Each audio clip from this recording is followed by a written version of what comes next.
punta na tayo, Sir Ray. Dito naman sa zero Mhm. balance billing. Bayad na ang bill mo. Paano ito gumagana at sino-sino ang mga pasyenteng kwalipikado? Well, napakagandang balita talaga itong ipinahayag no, ng ating Pangulong Bongbong Marcos Jr., Ma'am Cheryl. No? So, ito pong zero balance billing ay na ipinahayag po nila ay ito po'y para sa lahat ng Pilipino. So wala po itong sinisino o itinatangi, Ma'am Cheryl. Mayaman man o mahirap, may kakayanan o wala, bata o matanda, no? Basta Pilipino, no? Ay covered po nitong napakalaking benepisyo po na ito. At gaya ng nabanggit ng ating Pangulong Bongbong Marcos Jr., ay ito pong napakagandang benepisyong ito ay maa-avail po no, kung ang pasyente ay nasa isang DOH hospital. And in particular, no, hindi lang basta nasa DOH hospital, sila po ay na-admit no, sa isang basic or ward accommodation. So mahalaga pong maintindihan po natin yon na sa basic o ward accommodation ng isang DOH hospital, ito pong zero balance billing na inanunsyo po ng Pangulong Bongbong Marcos Jr. Klaruhin lamang din po natin mga kapatid, hindi po lahat ng government hospitals ay DOH-run hospital. Parang Tama po kayo, 87, Ma'am 'di Cheryl. ba, Sir Ray? 87 DOH hospitals po ang mayroon or pwedeng mai-apply itong zero balance billing nationwide. Yung mga specialty Yes, correct. hospitals na government hospital katulad ng Heart Center, Lung Center, NKTI, yan po ay hindi kasama sa zero balance billing. Tama po ba ako? Hindi pa. Sabi nga ng DOH, they're working on it. Tama po kayo, Ma'am Cheryl. No? Sa ngayon ay hindi pa ho kasama yung apat na nabanggit ninyo na specialty hospitals. Pero alam nyo naman ay pinag-aaralan na po ng husto. They are doing their computations na. No? At siguro makakaasa tayo ng good news. No? Yan ay magmumula sa Department of Health, Ma'am Cheryl. At yung sinasabi nyo nga po, Sir Ray, basic accommodation or ward.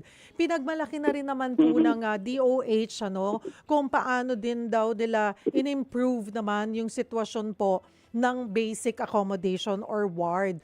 Maaaring marami kayo sa isang kwarto. Meron pang, hindi ko alam kung tama yung natatandaan ko, sinabi ni Asik Domingo na merong nasa 30 or 50 or 40, malaking kwarto, pero air-conditioned at malinis naman. Well, So, Ma'am Cheryl, nagbabago na po yung standards na rin naman natin opo. when it comes to basic o ward accommodation. Bagamat sa UHC law, yung ventilation ng isang basic o ward accommodation ay yung electric fan, yung ventilador. Pero nag-i-improve tayo, Ma'am Cheryl, no? Sa atin, dahil nga nag-i-improve ang mga ospital, nag-i-improve ang bayad ng PhilHealth sa mga ospital, nakakatulong po tayo para po yung sa pag-upgrade ng mga amenities no ng pasilidad sa ospital. Kaya hindi talaga nakakagulat na yung mga DOH hospitals po, yung mga basic o ward accommodation nila air conditioned po, no, maginhawa at maayos no sa mga pasyente. So, doon po sa basic accommodation, sakop po lahat. Gamot, laboratory test, at kung ano man po yung procedure na pagdadaanan ng pasyente. Lahat po ng kakailanganin no ng pasyente para sila po ay gumaling, yan po ay saklaw.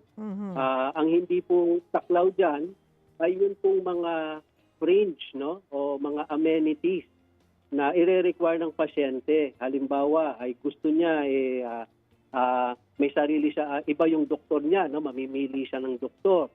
O kaya ay gusto niya wala po silang kasama sa kwarto. Things like those, yun po ay hindi na po basic o ward accommodation yun. Okay. Saan po pumapasok ang PhilHealth dito sa implementasyon ng zero balance billing, Sir Ray? Yes, oo. Ang pasok po natin dyan, sinasagot natin, tayo po kasi yung health insurance, no, Ma'am Cathy. Kaya malaking bahagi po ng gastusin sa paggagamot, no, sa mga pasyente ay kino-cover po yan ng PhilHealth sa pamamagitan ng ating case rates packages. So dyan pumapasok ang PhilHealth at tuloy-tuloy naman po ang pag-enhance at pagbuti ng ating mga packages. Kaya po na-optimize po ito ng mga ospital, pangunahin po ng mga DOH hospital. Mhm. So katuwang po dyan ang PhilHealth doon sa zero balance billing na implementasyon ay bahagi din po, tumutulong po dyan ang Philippine Charity Sweepstakes Office at ang PAGCOR. Tama ka dyan, Ma'am Cheryl, no?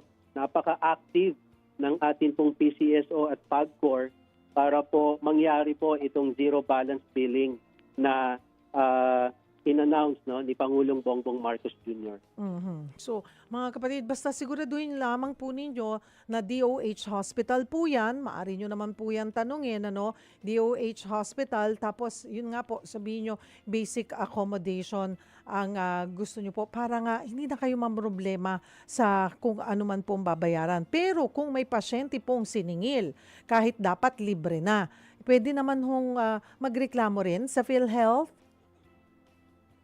Pwede po yun, no? Pwede po, sapagkat kami po ay katuwang ng Department of Health, no? Para masiguro na ito pong entitlement, ito pong benepisyong ito na ipinahayag ni Pangulong Bongbong Marcos Jr. ay mangyari, no? At maramdaman ng bawat Pilipino. Itawag po nila ito. Kung sa PhilHealth po ay maaari niyo po yung itawag dito po sa 8662-2588. At yan po, Ma'am Cheryl, bukas po 24/7.